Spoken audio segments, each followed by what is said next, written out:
In today's short tutorial video, I'm going to show you two simple and genuine tricks that you can use to increase your Snapchat score fast in 2022. So without wasting any of your time, let's jump to the video. First of all, open Snapchat. Click on the search icon. Now in the search bar, type a random name.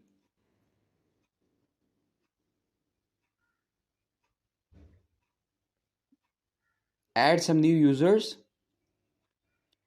And once you have added the new users, all you have to do is to click a snap and send that snap to the new users and your Snapchat score will start to increase. Now let's talk about the second method. So for the second method, you need to open your internet browser and in the search bar, type Snapchat users for streaks. And what you can do is to add these users and start Snapchat streak with them. Once the streak is started, your Snapchat score will start to increase. Okay guys, that's it for this video, and if you guys have any question regarding this video, then feel free to contact me on Instagram. I'll give the link somewhere in description below. Also, if you guys like the video, then please make sure to hit that like and subscribe button. I'll keep a like aim of 30 likes on this video, so help me achieve the target too, and I'll see you guys in the next video. Peace out.